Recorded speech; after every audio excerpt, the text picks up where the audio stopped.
What's going on, everybody? Doc and Sloth back again with another Halo Wars 2 deck build. Sloth, who are we focusing on today? We are focusing on my personal favorite character from the beta so far, Isabel. It's funny, our very first video that I did with you on the Blitz beta, I talked about Isabel kind of being meh, and then I got some cards for her, and I was like, holy cow, she's amazing. So she's now my favorite. She's kind of not so much meh anymore. So one thing we'll look at, and I hope you guys can appreciate this. This is something we kind of did with the latter half of the videos that we're cranking out. What you're seeing right now is quick deck stats. We have the heavy weapons starting army. Me and Sloth talked a little bit about this, the two differences between the two starting armies. Specific for Isabel, it's kind of a toss up to be honest, but we kind of stray more to the heavy weapon side for a few reasons. One, the groups of Marines and the Last Stand Warthog are great at grabbing an initial point. Plus, that Warthog being one of those faster units is great at grabbing that first energy. And I know it looks like a small army of only 3 units. Her other version is also only 3 units. But the Last Stand Warthog gives you uh, really another group of 3 Marines. So you can kind of look at it as a group of 5 Marines. And that's kind of why we stick with the heavy weapon side, just for, again, for the ability to kind of get in, grab a quick point, grab some quick energy. And then the other side is her other starting army has 2 Wild Jackrabbits, which are relatively low health. They're decent damage dealing units, but their ability is to explode. And at the very outset of the game, unless you can position them perfectly, they're honestly probably not going to be helping you with that ability too much. So that's kind of why we stick there. As far as card distribution, this is kind of one disclaimer. We actually run a 9 unit 3 power setup, which is just a little bit off from what we normally run. I know it says 8 and 4 here. Again, I am not very lucky. Unlike Sloth, I do not have Alice, so she will fill in the last slot of the deck, and we'll talk to that when we get to the deck itself. Again, average level is just cards I've collected, so don't pay too much attention to that. But as the full game releases, and you do, this is kind of something important to kind of take a look at, just so you know how your deck is faring over the course of the game once you start opening up a lot of packs. Unit counters, this honestly stays just about the same with every deck that we've kind of put out. Decent mix of infantry, vehicles, and air capability. And then a pretty good energy curve here. We actually kind of have like a two source energy. Kind of got the low end and the high end here, with the middle being kind of a little bit of a jump, which is actually totally okay. Allows you to play a lot of quick, fast units, and then obviously have your higher end units, energy costing units at the end, which really works well for this deck. Yeah, I notice as I build decks, I have that nice, solid, gradual energy curve, which is cool. And a lot of times, actually, just like in this one, usually around 7 or 8, I see that spike. But I think we both like that. We both like to have those units we can kick out really quick early game, or if we need them. But we also want that top end as we're collecting energy. We want to be able to really bring in heavy units. Absolutely. So as we pull out of that, and as we look at the actual cards in the deck, you're going to see a lot of green steering wheels. This deck, and I feel like a lot of the UNSC, but especially this deck, super anti-air. I've got one, two, three, four, five, six. And you can't see her here, but Alice is makes seven units that are good against enemy vehicles. Uh, I feel like there's not really a big focus on anti-air units or anti-air builds for anybody right now. We definitely talked about the Banished having a bigger problem, and I think that's true. They do have a bigger problem than the UNSC as far as facing enemy anti-air. But I mean, it's not too bad. We have a lot of neutrality. We do have a couple greens, but we have enough yellows, I think, to kind of make up for it. A little bit of how I use Isabel as a whole. I use Isabel kind of martial art pressure points. I use her to find one small weakness in their army, and I want to make it a big one. Little pressure points can take down big armies, and we'll kind of talk a little bit about What I mean by that is we go unit by unit and card by card. So my first one, I start off with shrapnel mines. Uh, this is kind of the human version, the UNSC version of the mines that Atriox gets. 40 energy, really easy to get in there. Not a ton of damage, but it's good for softening up an army in a super cheap way. They also have the cloak ability, which is basically just you plop them in there the first 90 seconds. They're not even going to see those mines. Even if they do see them, so what? If you put it at a choke point, they still have to get past them. So it's at the worst going to slow them down a little bit. We usually try to get a support unit like the Nightingale, if nothing else for the detect. But it's nice to have that support. One thing I think I need to do a better job of is using the defensive smoke ability for the Nightingale. Pops a little bit of smoke. It actually is it actually says cloak. It's kind of like a little cloak for a short period of time. Does suppress combat, so the unit that you cloak can't fire. But if your unit that you cloak has a shield, you're going to buy a few seconds, maybe get that shield up while you're kind of healing them. So Right, that's and kind of nice to have. this is a great ability too, and I've talked to this in a few of the other builds that we have on the UNSC side. This is a great ability to use if you're like trying to defend a point, and say you dropped a couple units in your base. Maybe you're a little overwhelmed on the point with your current army that's defending. Use a Nightingale, cloak those guys, and that literally will buy you the time to move your units from your base to whatever point it happens to be. I don't care if it's A or if it's C or B. They will have enough time to get there. Then they all kind of meet up, and then the cloak wears off, and you really have a pretty good army at that point. Then can probably defend your point. And a lot of people do forget about it. I forget about it a lot. Even the engineer's ability, I do forget about because you're like, oh, it's a support unit. I'm going to throw it down, and it's just going to heal, and it's going to do its thing. Just kind of keep that in the back of your mind. Make sure you kind of pick out your units and understand which units have that Y ability, so you can capitalize on it. And I've seen a lot of people use this actually relatively effectively against me. I'm like, oh, I'm going to go stomp that point. They cloak a few units, bring a few more, and then I'm like, okay, this is even fair or even unfair fight now to my disadvantage. So definitely something to remember. Yeah, absolutely. The supports are easy to set and forget, but focus on them. I mean, they can really turn the tide of a lot of things. The next card I have in this is the reactive Cyclops. A couple different versions of Cyclops, but I like the reactive, only 50 energy, and having that reflect. Punish somebody for attacking you. I really like that, especially if you kind of have the Nightingale around. So you're healing your Cyclops, and every bit of damage they do, you're also reflecting. Is it half the damage? Yeah, half the damage you're taking, you're reflecting back on your enemy while you're shooting at them, and you're probably going to be able to heal that off with the Nightingale. So, really low energy, nice for early game. If the enemy is Shipmaster with the three Ghosts or Cutter with the three Warthogs, your early game reactive Cyclops is an absolute boon. It's great. You're going to chase them off the point or kill them all one. So force them into a bad spot with something like that. These things absolutely destroy vehicles. I mean, absolutely. And the nice thing about Reflect specific to this unit is it is pretty squishy against infantry. And some starting armies do have a decent amount of infantry units. People don't typically drop a lot of those in as the game kind of progresses, but they do start with them.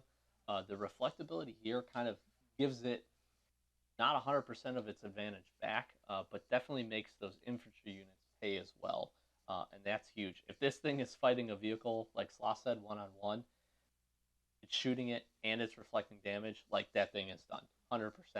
If it's a one on one fight, that thing's going down. I don't care what it is, to be really honest. These things are that good against vehicles. Yeah, absolutely. The reflect is kind of what separates it, in my opinion. And we'll talk some other variants of these cards at the end. But that's why the reactive is my pick there. The next card I have is the Vanguard Wolverine. The only rush ability that I have on this deck, you'll notice that a lot of the UNSC don't have as many rush like the Covenant do, which canonically kind of makes sense. But the Vanguard Wolverines are also nice because of that detect ability. There's been a couple times where there's a sniper or cloaked elites or whatever the case may be, some cloaked unit that I can't see, I'll pop the Vanguard Wolverine in. I don't have to pop him at the base because of rush, and he instantly detects, and then my army can kind of jump all over him. Uh, that is really cool. I've also used it. Uh, Enemy is sending in a vulture or a banshee or something like that to pester one of my warthogs or one of my scouts that are trying to pick up energy. I can immediately pop down that Wolverine and start tearing them up. So make them think twice about something like that, which is really cool. Pardon me. The Hornet at 80, the Hornet kind of fills an interesting spot in a lot of the UNSC decks, at least for me.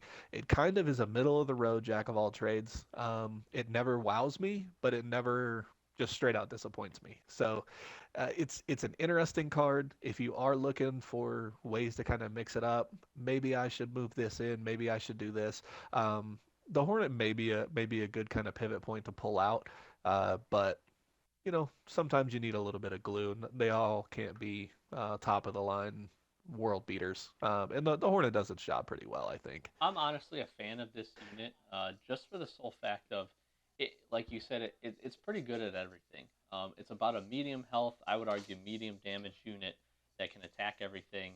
And like you said, Sloth, you said it perfectly. You're never like super impressed by it, but if it sticks around, it does deal some pretty good damage. And at 80 energy, that's kind of that perfect spot for it to be in, honestly. And the other side of it too is it does give you some air-to-air capability. So they drop a blister back, say they don't lock it in quick enough, or they are running Anders and try and run a lot of Sentinels on you. This unit's actually going to hold its own against the majority of those units. So I like the pick here, to be honest. But like you said, a swappable unit. This is probably one area you can definitely look at.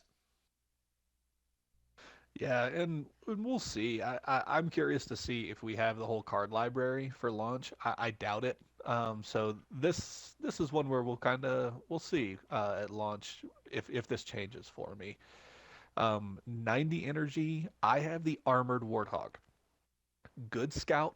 Um, you can see the standard Warthog has some benefits over it, like the ability to hit vehicles a little bit better, and it has the guard ability. What I like to do, I tag the Nightingale in with the armored Warthog. So the armored Warthog is taking all the damage for your entire army because of the guard ability, and the Nightingale is healing it. Very focused healing is really nice while the rest of your army picks off the big damage dealing units, and that's what I do. I see the other army. I kind of allocate what's my biggest threat, what's going to kill my Warthog too fast, and I'm going to go ahead and focus them. And then kind of just picking the armies off from there. Hopefully, my Nightingale can outpace that healing. But even if it does, 90 energy to protect your entire army is not bad. I think it's worth it. It does still have the standard chain gun. We'll talk about some other Warthog variants here in just a little bit, but still pretty good damage. I don't dislike the damage output from it. So this is a unit that's really nice. Yeah, absolutely. And the only thing I'll add to Let's that is just don't forget your ram ability. It actually deals some pretty good damage to units, especially infantry, and even other vehicles. And it actually helps this unit move. Sometimes this unit will get kind of stuck near the back of your army. It will progress forward because it is going to absorb that damage. Throwing that ram ability in there will just make sure that happens. Yeah, that's a good point with the kind of foot pedal to the metal, bringing it to the forefront kind of idea. And that's usually a nice thing about the Warthog is it's faster than other units. So if you provide a way for it to get to the front, it can do that. But with that guard ability, honestly, it can sit in the middle of the army just because it's going to take all the damage for everybody anyway. So Right. uh, the ram is nice. I don't like that you do take a little bit of damage from it. So I kind of use that more in mop up of armies than anytime early because I want to make sure my Nightingale can keep that Warthog alive as long as possible. But it is a good ability, and it's not good to forget about that. The Kodiak, I always recommend. I know I've said it before. Artillery in every army. I don't care what kind of army it is. Artillery is great, even if you just plop it down at your own base. They have really good range. It's worth it. soften up armies before they get to you, whatever it may be. Set the Kodiak up in spots that you decide you like. Totally worth the 100 energy. Absolutely. The Vulture at 140 is usually the kind of go-to for most UNSC armies because it's really good. 140 is kind of a lot of energy. Definitely worth it though. When we talked about the Hornet, the only thing I can think is the Hornet's at 80. Would I rather have two Hornets or one Vulture? I'm taking one Vulture every day of the week. Every day. But good against, yeah, even Sunday. Good against aircraft, good against vehicles, and neutral against infantry. It's an easy thing for your Nightingale, or it's an easy thing for other enemies to target. Pardon me. Uh, but it has a good health pool. So even if it kind of just takes some licks, it has a good health pool while everybody else is hitting it. It's still dealing out the damage. The rest of your army can do it. And since it's a flying vehicle, it goes back to base super quick. And we've talked before about how quickly your army recuperates health while at base, and that's what I use the vultures for a lot. Get in there, get them kicked around a little bit, and then get them back home and rinse and repeat. Yeah, absolutely. The I next, was going to say real quick, the oh, Phoenix pardon me. missile is absolutely awesome too. I mean, 100%.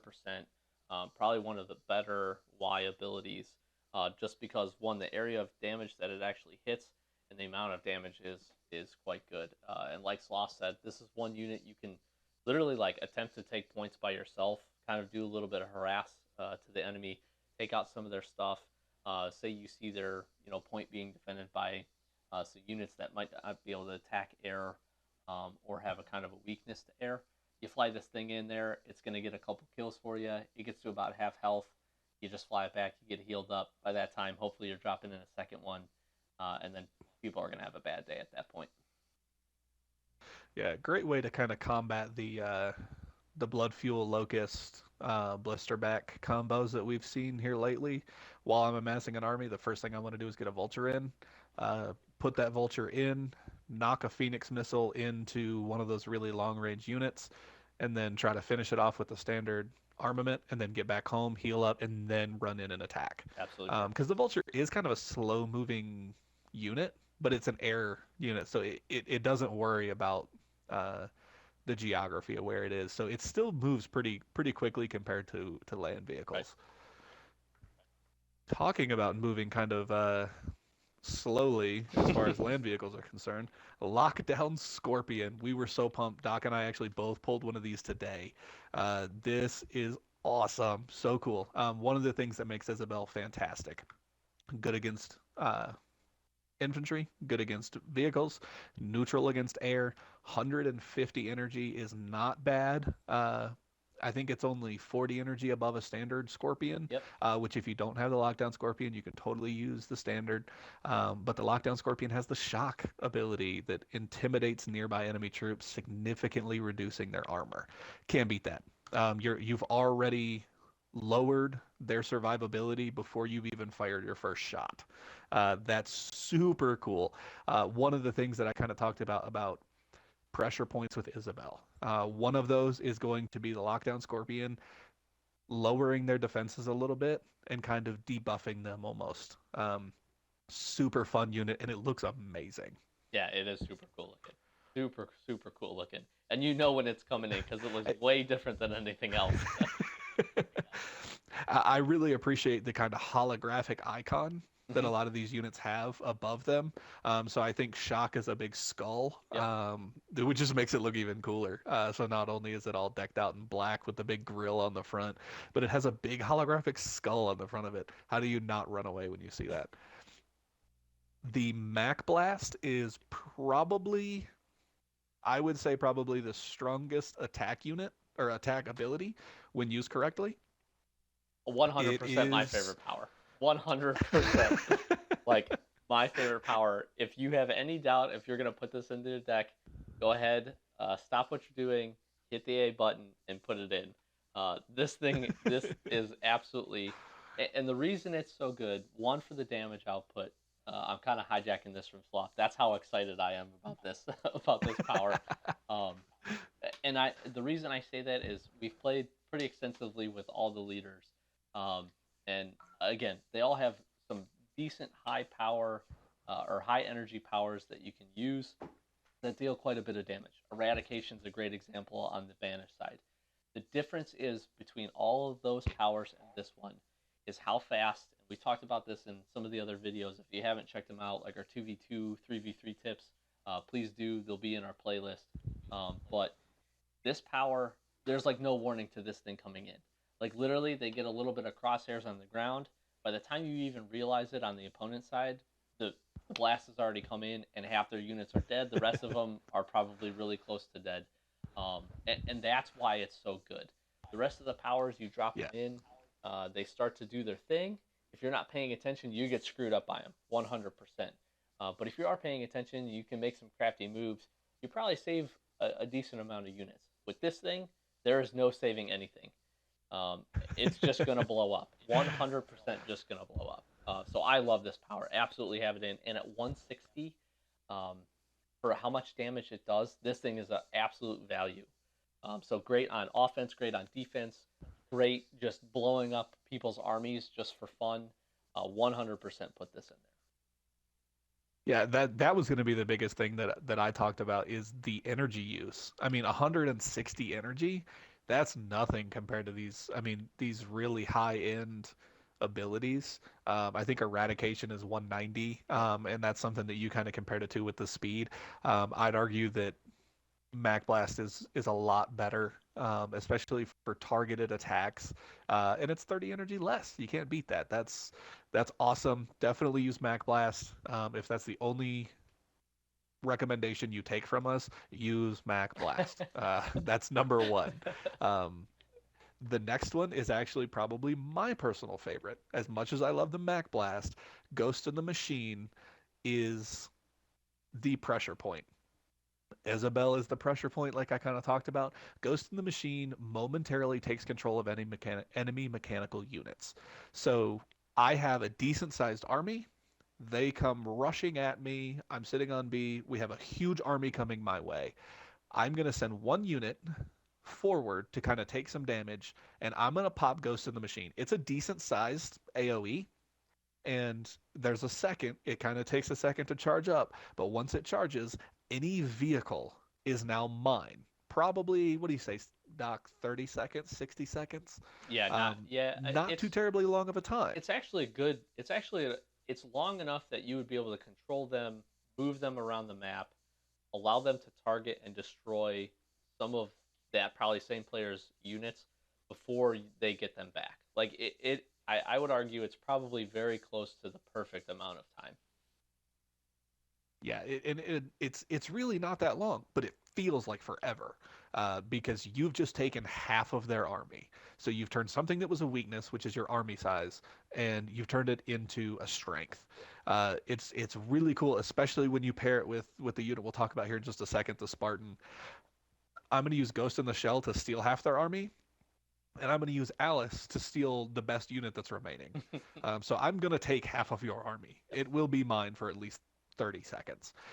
Really cool. And the thing that you'll see a lot of times is people are not prepared to fight against their own units. And by that, I mean they have a good amount of hunters and a good amount of vehicles. And if I take, for instance, if I take their hunters are going to tear up their own vehicles. So it's really nice to kind of use their strengths, their really good units against them. Now, in this case, obviously, you wouldn't take the hunters because they're not mechanical units, but that's just kind of the example that came to mind. Using their strengths against them. What I do usually, after I've used Ghost in the Machine, we fight.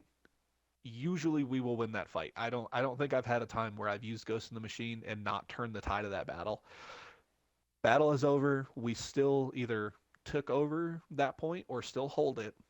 I will then use all of my units and send them back home because I'm controlling their enemy units. And you'll see they'll flash colors, the units that you stole, before the enemy team regains control of his own units. They'll flash. So I'll send everybody back to base, and I've got everybody sitting in base where they heal very, very quickly. Now, when the guy gets back control of his units, for one, he's probably not going to know because he's probably just really confused, thinks a Spartan either stole a ton or has other things going on. He's probably not going to actually be controlling those units. The other thing is everybody's going to turn and start shooting at each other because all of a sudden they're on opposite teams again. All of my units, because they're in my base, are healing amazingly quickly. They're not going to win that battle. I don't care what kind of advantage they have over the rock, paper, scissors mechanics. They're not winning that battle because they're not going to kill me because I'm just repairing so quickly. So that's kind of a cheeky little thing that I really like to end that with. Really makes Isabel kind of the master of stealing and kind of fighting dirty, which makes me love her. Yeah, all I'll say there is Next, like, all I'll say there is like you absolutely hit it on the head. This is like your Tide Turner. Like your Mac Blast is again an awesome power, and you're gonna put it in your deck. But you should absolutely use this as well.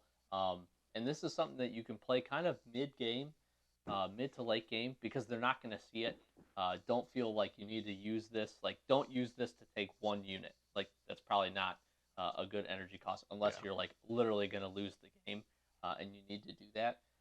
But again, the tactic of pulling the units back and just letting everybody shoot each other in your base is absolutely awesome. And like you said, Sloth, you hit it perfect. Like that enemy player, even if they do realize what's going on, at this point you're probably if you're playing a 2v2 or 3v3 match, that player's been like, okay, those units are gone. Maybe I'll get them back. I don't know when that's going to be. So I'm going to go focus on other areas, start dropping units back into my base, try to rebuild my army now that it's literally all dead. And meantime, your additional teammates are going and attacking other points, taking other points. So they're going to be too involved looking at all that stuff to be able to realize, oh, I got some of my units back. Like I'm going to go ahead and call them and use them. So a great point, great tactic. For 220, definitely kind of on the higher end, but you can absolutely make this 100% worth the cost as far as the power. And this is, correct me if I'm wrong, minus the legendary powers, this is the highest costing power, and rightfully so. It is really that good. Yeah, that's actually a good point. And something I kind of forgot is here lately we've seen people use Anders, and we've seen her kind of amass a Sentinel army. So in 3v3 especially, we'll see one guy on the other team kind of screwing around at his base, not really doing a whole lot. And we usually don't have the time to just go look and see what he's doing at his base, but usually it's because he's building this big Sentinel army. And we talked about everybody not really having a good way to deal with a whole lot of air units, but they'll try to swoop in at the end and use all these air units all focused at once. Had this happen to me once earlier today, popped Ghost in the Shell, and I took probably a good 7 or 8 Sentinels. And that ended all of that really quick. So it's not the best strategy either because it's usually late game when this happens, and they're usually way down because they've been playing 2-on-3. But to have that guy focus all game on doing this big rush of huge anti-air units, lose half of them instantly, you lose a bunch of them in the fight with his own units, and then to see all of them go back to my base while I'm building up vultures and wolverines back at the base to take them down when they switch, it's a great way to end that, which is really fun. And you are correct, 220 is the highest power by a good 40 or 30, pardon me. Eradication is at 190. Okay. So, you give me the choice between that and Eradication. That's again another really easy decision for me to make because I'm taking Ghost in the Machine. Absolutely.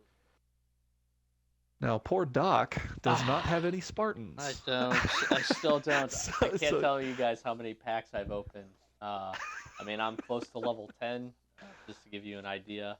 So 1 pack per level up, plus I've done, I think, just about every daily reward and every weekly reward that I've been able to get.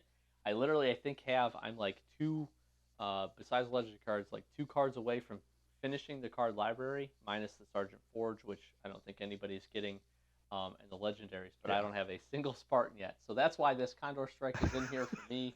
I'm actually going to hop over to the deck library just so we can talk it and show it, and then we'll hop back to the deck just to talk some things real quick. But go go ahead and talk us through Alice real quick there, Sloth. Yeah, there's no such thing as a bad Spartan. If I had to pick between the three, Alice is probably my least favorite. She is the highest energy Spartan at 240. Jerome is 220 and Douglas is 230. She does have reflect, which is really nice, and she does have the shield. The only thing for me is she does have the chain gun. I don't feel like it spits damage or range like the rocket launcher and the Spartan laser does. But like I said, there's no such thing as a bad Spartan. So when enemy comes in, I use Ghost in the Machine to take half of their army, and then I'm gonna pick what I want from the rest of their army and go ahead and use Alice to take it. And obviously, the nice thing about that is it's a permanent uh, change of power. That unit is now mine. We talked in an earlier video that the Vulture can be jacked now. Mm-hmm. Fantastic. That's Absolutely. usually what I do Absolutely because the Vulture's so great. Unless they have like a lockdown Scorpion, I'm probably taking a Vulture. And the cool thing is the Spartan Slam is what they call it now. You can Spartan Slam infantry units or just areas, like kind of AoE type thing, which is really cool. I feel like the Spartans have a lot more mobility than they did in Halo Wars 1. That's really nice, and to see them kind of just jump up in the air to take that Vulture, it's really cool. Like they feel nimble, they feel fast, they feel like they're Spartans, which is awesome, super cool. The reflect is nice. I don't know if it's me personally. I like Douglas. The rocket launcher is cool, and he has the guard ability, which is cool, but that's going to be Professor Anders. So I'll definitely not complain about Alice. Like I said, probably my least favorite Spartan, but a Spartan is a Spartan, and I'll take it any day of the week. Yeah, I actually like the reflectability. Obviously, I haven't been able to play with these guys because, again, super salty. I don't have them. But reflectability, it's good when you consider how much damage Spartans can actually absorb. So on top of the shield, Yeah. they have a huge health bar. I think all of the heroes, if I'm not mistaken, I'd have to actually count and make sure, but I want to say all the heroes have pretty much the same starting health bar, and it's absolutely ginormous, and it should be. These are heavy cost units to bring in. 240 is a lot, but you absolutely get what you're paying for, and the addition of being able to take an enemy unit, one of their really high costing cards that they're dropping in, whether it be again like a Vulture, like Sloth said, even an Ironclad Wraith, a regular Wraith, heck, even a Blisterback or a Vulture. I mean, any of that stuff is very, very viable to take, and you're just kind of stealing it from your opponent.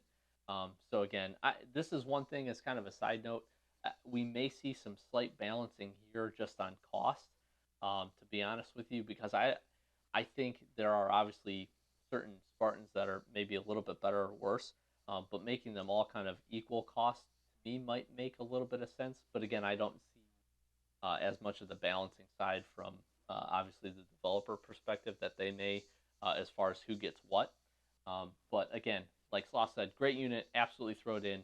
Still super salty I don't have one. Maybe I'll get one day. I'm hoping like when the actual game releases, I get like a couple packs and like I open all of them like 6 times. So mine are like level 3 by the time we even start. But I think that's probably a pipe dream too. So we're gonna hop back real quick into the deck, and we just want to talk about a few things that you can make to do kind of a substitute if you don't have some of this stuff. So the one thing I will say about our current Isabel build, it is heavy in the rare cards. So like Sloth said today, we both just did pick up the Lockdown Scorpion, Reactive Cyclops, Mac Blast everybody starts with, so don't worry about that. You're going to put it in your deck. I'm going to say that again. You're going to put it in your deck.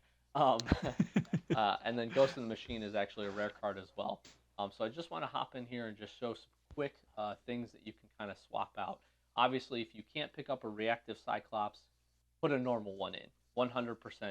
You have to have, I won't say you have to have that ability, but the Cyclops, again, is going to be good against vehicles no matter which version you have. If you do have the Veteran Cyclops, I've actually had a chance to play around with this for the first time today. I'm actually pretty impressed. It gets an additional health bar over a regular Cyclops, and the additional damage that it can do on top of what it normally does against vehicles is really good. So I think either of those two are great options. If you don't have the Vanguard Wolverine, which again I'm a huge fan, like we talked about today, a little bit of extra energy cost for the rush ability. If you don't have that, throw a regular Wolverine. Really, no problems there. Same thing, lockdown Scorpion and a regular Scorpion. Regular Scorpion is still going to fulfill that role, and a little bit cheaper energy cost, isn't a bad thing, to be honest. You'll lose a little bit of health, you lose a little bit of damage, but still a great unit. The one thing I will talk about in a little bit more depth is the Armored Warthog, and this is where you kind of have some options again, depending on how lucky your pack pulls were. Armored Warthog being an uncommon unit, so hopefully you should have it if you've opened a few. If you don't, and you don't have the Trooper Warthog, obviously throw the regular one in there. Again, it's still going to kind of provide a little bit of the same benefit. In this role, I would use it to kind of make it more of an energy collect unit at that point. But a regular Warthog is still pretty good at dealing with your infantry and then still shooting your vehicles and your air units, to be honest. So not a bad choice. If you do have the Trooper Warthog, you were lucky enough to pick it up as one of the rare cards. That's also a very viable option, and I am more and more becoming a big fan of Last Stand. The fact that when this thing blows up and it drops those infantry units, just like we talked with the starting army, it is really a good value. Obviously, it's 50 more energy, so that is kind of a consideration to take. But at the same time, it is a very good unit to drop in. So there's kind of why we picked Armored, specifically because it does pair well, like Sloth talked about earlier. Hitting it with a Nightingale, it's going to keep itself alive. It's going to absorb a lot of energy. That's why we prefer the Armored. But if you have the other two options, both are good to put in. And I think I would probably stray a little bit towards the Trooper Warthog. But you got to just kind of look at playstyle and then overall energy cost as well. So say you don't have like the lockdown and you have regular Scorpion, but you're throwing a Trooper Warthog in there, I think you're okay as far as energy cost. Yeah, something like that will kind of even it out. And the only thing that kept the Trooper Warthog out, it's not the unit itself, because you can look at our starting army and you can see that's the Trooper Warthog. Last Stand 3 has a Gauss cannon, spits good damage. The only thing for me is a standard Warthog is 60 energy and a Trooper Warthog is 140. So we kind of talked about uh, um, the Hornet, and would I rather have two Hornets or a Vulture? And that's how I kind of look at these things with the energy consumption. And do I want a 140 unit Scout? Because most likely I'm either going to be using it to go collect energy, or like with the Armored Warthog, using it to soak up damage. So I like the unit. I don't like the unit cost. And if you haven't already, I do suggest that if you've played the game, if you do have some feedback, jump on Reddit, jump on the Halo Wars 2, pardon me, website. Provide some feedback about stuff like that. That is one of the things that I brought up. I don't know that it's worth 140 energy, at least in this build. But like you said, if you have a standard Scorpion instead of the Lockdown Scorpion, your energy cost just went down a little bit. You can maybe afford that extra 50. Right, absolutely. So we'll kind of wrap it up here a little bit. Hopefully you guys enjoyed the deck. I'll go back to the basic build here. We've had a lot of success with a lot of these builds. Obviously, it's dependent on what cards you have unlocked, what cards you have available to you, and kind of your play style. But that's kind of how we set it up. Down in the description below this video and in our Halo Wars 2 playlist, we're going to have builds for each of the starting leaders. So maybe if Isabel is kind of your second favorite and you're looking for your favorite, hop over there. And again, let us know how we're doing down in the comments. Let us know if you've got a completely different build that you've had a lot of success for. We really do like the community aspect of this game, and obviously being able to help people kind of fulfill their dreams, which is to win matches. One, for the extra experience, and just so everybody's enjoying the game. If you did enjoy the video, please hit that like button. Please subscribe for more. The beta runs through the 30th, so we're going to do as best we can to upload just about every day. And then when this game fully releases, we will be in depth as far as we can with whatever updates, whatever changes to cards they have, as well as the different modes, all of the single player, multiplayer, anything you can ask for. So please subscribe, please hit that like button, please comment below. Sloth, anything else for the beautiful people out there? No, that's that you hit the nail on the head. Give us some feedback. If the energy consumption's too high, there's a glaring weakness, there's something else we should do instead. Let us know. All right, guys. I'm Doc. That's been Sloth. We're Average Gamer Guys, and we will check you next time.